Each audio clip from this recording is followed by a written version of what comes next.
इस मामले में जो कहानी मैं आपको सुनाने के लिए जा रहा हूँ कि द्रकचंद जब आए थे इस पे सरसरी निगाह डालने के बाद मैंने केवल 2 चीज़ों के बारे में इनसे चर्चा की थी, बताया कुछ नहीं था।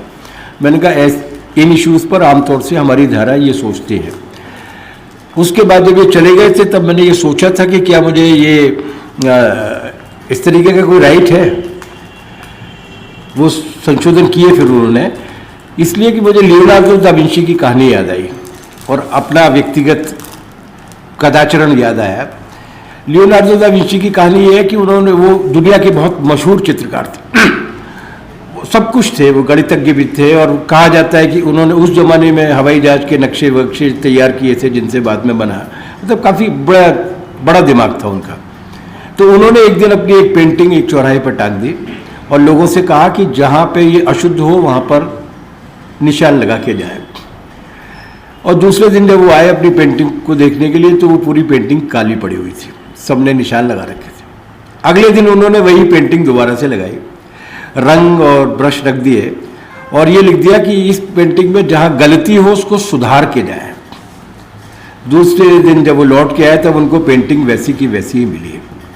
इसलिए ये सजेशन देना कि कहाँ गलत है ये बहुत है। मैं इसलिए आमतौर से कब देता हूँ कि मैं अभी बैठे बैठे ये सोच रहा था जब इनकी किताब के बारे में बोल रहा था कि 1 जनवरी 2022 को सोशल मीडिया पर मैंने ये संकल्प लिया था कि इस साल में मैं अपनी उन 6 पेंडिंग किताबों को पूरा करूँगा जो मेरी लैपटॉप में हैं, जिनका 80-90% लिखा जा चुका है।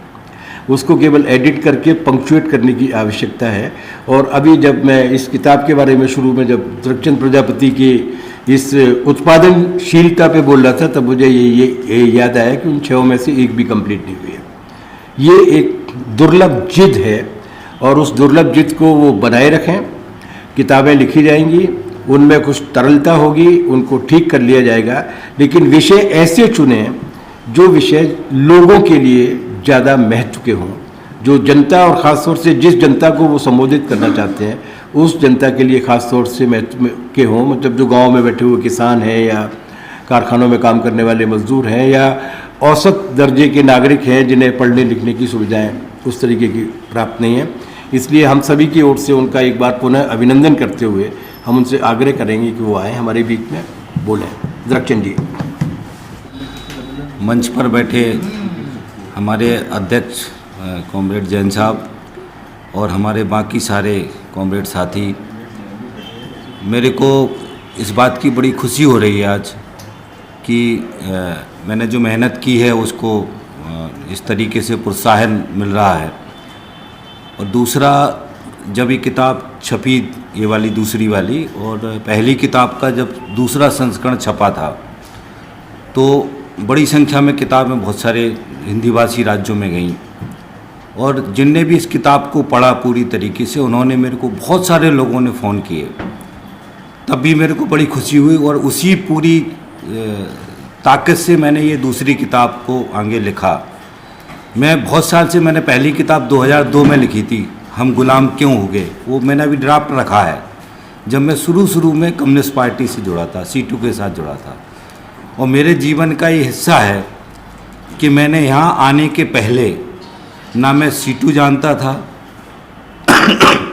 न कम्युनिस्ट पार्टी जानता था, न विचारधारा जानता था, कुछ भी नहीं जानता था। मैंने लेफ्ट नाम नहीं सुना था। जब मैं यहाँ आया था आइसर के कारखाने में, हमने यूनियन बनाई।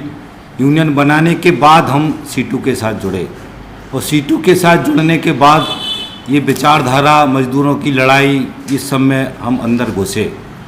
तो मेरा बहुत ही, आज मैं जो भी कर पा रहा हूँ मैं उसके लिए थैंक्स बोलता हूँ पार्टी को, संगठन को, सीटू को, कॉमरेड प्रधान साहब बैठे हुए सामने, जिन्होंने हमको पूरा शुरू से मंडदीप में सिखाया।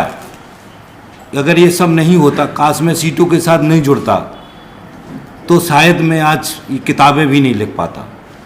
एक विचार ने मुझे जुड़ने के बाद मेरे को प्रेरणा मिली। दूसरा सकारात्मक बात है जो मैंने पिछली बैठक में कही थी, पता नहीं सकारात्मक है कि नकारात्मक है, मेरी स्पीड बहुत ज़्यादा है। मगर इस किताबों में अभी हो गया है कि जितनी स्पीड है उतनी स्पीड कर लो, अब कोई रोकने वाला नहीं है। तो जितना करना है, जितना लिखना है, जितना पढ़ना है, जो करना सो कर लो। तो अभी पूरी ताकत से मैं काम कर रहा हूँ और इस काम में जैसे कॉमरेड ने बोला एक किताब हो गई है, एक किताब का ड्राफ्ट मैंने कॉमरेड को दे दिया है। एक जो चौथी किताब है उसका ड्राफ्ट भी तैयार हो गया है, बिल्कुल एंड में चल रहा है। अगली जो किताब आएगी वो 3 हिस्सों में आएंगी, 3 किताबें रहेंगी और 3 अलग अलग हिस्से रहेंगे। 2 हिस्से कंप्लीट हो गए हैं, तीसरे पे काम चालू कर दिया है।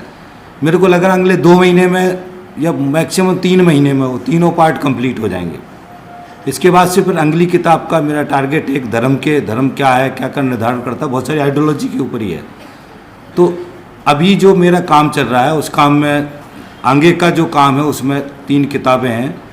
दूसरा साथियों, जो मैं एक अभियान चला रहा हूँ जिसको मैंने खुद नाम दिया है जन चेतना अभियान, और मेरा रूटीन है और ये विचारधारा के लिए मेरा छोटा सा काम कहूँगा मैं। और मेरा एक जिद बनाई हुई है मैंने कि सुबह में एक वीडियो का लिंक सुबह 6 बजे मेरी ये मैं सारे व्हाट्सएप ग्रुप में डालता हूँ। और मेरे को इस बात की खुशी है कि शायद हिंदी भाषी जितने भी राज्य हैं, कोई स्टेट ऐसा नहीं है जिसके जो यूथ के व्हाट्सएप ग्रुप हैं या जो पार्टी के व्हाट्सएप ग्रुप हैं या और संगठनों के व्हाट्सएप ग्रुप हैं, उसमें मेरे को लोगों ने जोड़ा है और ये बोला कॉमरेड आप इसमें रोज़ाना अपना वीडियो डालो। मेरे पास अभी 150 व्हाट्सएप ग्रुप हो गए, 150, और 150 व्हाट्सएप ग्रुप में मैं डेली सुबह एक लिंक डालता हूँ, केवल 1, और 8 बजे एक लिंक लाइव करता हूँ एक सॉफ्टवेयर से। ये मेरा रूटीन है और मैंने प्लान बनाया है कि जितने भी आइडियोलॉजिकल जो विचार की चीज़ें हैं उनको निरंतर ये चलाऊँगा पूरे देश के अंदर, ताकि एक वैचारिक अभियान का जो माहौल है, जो वामपंथ के बारे में, लेफ्ट के बारे में, एक जो विचारिक लड़ाई का जो एक मैसेज है वो ज़्यादा से ज़्यादा लोगों तक पहुँचे। कॉमरेड बादल के वीडियो में ना भी शेयर कर रहे, मैं आपको बताना चाहता हूँ इतना बढ़िया रिस्पॉन्स है। मेरे चैनल का जो इस चैनल वॉच टाइम आता है कि आपके पिछले 28 दिन में कितने घंटे लोगों ने आपके चैनल के वीडियो देखे, वो जब से कॉमरेड के वीडियो डाले मैंने वो टाइम डबल हो गया, मतलब लगभग 400 घंटे था वो 800 घंटे हो गया। इसका मतलब है कि लोग लंबे वीडियो कॉमरेड के आधा घंटे के, 1 घंटे के, पौन घंटे के वीडियो हैं उनको भी सुन रहे हैं। तो हमारे विचार को, हमारे तत्व को, हमारे बात को लोग रिस्पॉन्स कर रहे हैं, सुन रहे हैं। तो हमें और ज़्यादा करने की ज़रूरत है। दूसरा, मैं रेडी हूँ इस बात के लिए, मैं फिर से कह रहा हूँ, हर मोर्चे पे जितने भी वीडियो किसी भी संगठन के साथी हमारे बनाने का कहेंगे मैं तैयार हूँ। मैं कैमरे के साथ बना के उसको एडिट करके उसको तैयार करके उसको अपलोड करूँगा। ये मैं मतलब एक विचारधारा के लिए ये मैं अपना एक कमिटमेंट कर रहा हूँ, ये काम मैं करूँगा। और साथ में लिखने के साथ में ये काम भी करूँगा, जहाँ भी मेरे को बोला जाएगा मैं करूँगा। मैंने कॉमरेड से, बादल से भी बोला है कॉमरेड कि आप मेरे घर आओ और जो है आप 3-4 दिन रहो, क्योंकि इतनी सारी जानकारी है जो इस पीढ़ी के अंदर है वो अगली पीढ़ी के अंदर नहीं है। वो आने वाली पीढ़ी पढ़ने को तैयार नहीं है। ये जानकारी अगली पीढ़ी को ट्रांसफ़र करना बहुत ज़रूरी है। उसके लिए ज़रूरी है कि सारे विचार कहीं ना कहीं, आज ये सिस्टम आ गया टेक्नोलॉजी में कि हमारे पास वीडियो बना के हम उनको संरक्षित कर सकते हैं और अगले 100 साल 200 साल तक भी लोग उसको सुन सकते हैं। तो हमारा एक तरीके से ये हमारा ज्ञान का पिटारा होगा, हमारा एसेट होगा ये। मैंने राजस्थान के भी एक कॉमरेड गुरुजी कहते हैं उनको, उनसे भी बोला कि आप कॉमरेड बोलो मैं आपके घर आ जाता हूँ, 1 सप्ताह आपके घर रिकॉर्डिंग करूँगा। तो ये जो चीज़ें हैं ये मेरे दिलो दिमाग में है विचारधारा के रूप में जिसमें मैं कर रहा हूँ।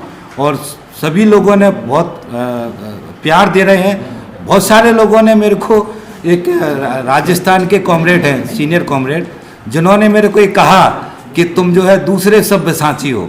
मैंने कॉमरेड सब्यसाची को तो देखा नहीं, उनकी बहुत सारी किताबें पढ़ी नहीं, मगर मेरे को फ़ोन करके 2-3 लोगों ने बोला कि आप दूसरे सब्यसाची हो। मेरे को बड़ा प्रोत्साहन मिला कि यानी मैं अपना काम सही दिशा में कर रहा हूँ, या मेरा लिखना जो है सही दिशा में जा रहा। मेरा इतना ही है कि मेरे को ये पहली किताब को सबने अच्छा कहा और पढ़ के लोगों ने फ़ोन करके कहा, और दूसरी किताब जो मैंने करेक्शन करके डाली थी तो बहुत लोगों ने सुझाव दिए कि कॉमरेड इसमें आइडियोलॉजिकल चीज़ें डालो। तो मैंने सारी थ्योरियाँ ऐड की हैं राजनीति की, जो दूसरा संस्करण में ऐतिहासिक भौतिकवाद, द्वंद्वात्मक, सारी को मतलब उसको एक पूरा पैकेज बनाया है। ये किताब भी अभी आई है, जब दूसरा संस्करण आएगा मैं सबसे निवेदन कर रहा हूँ इसमें कोई कमी है, कुछ ऐड करना है, कुछ जोड़ना है, कुछ और चीज़ें हटाना है, तो हम दूसरे संस्करण में उसको करेक्ट करके ये एक दस्तावेज के रूप में, किताब के रूप में तैयार करेंगे जो हम सबके विचारधारा के रूप में काम आएगी। तो ये मेरा सोचना था। सभी को धन्यवाद, थैंक्स, सभी कॉमरेड्स को धन्यवाद।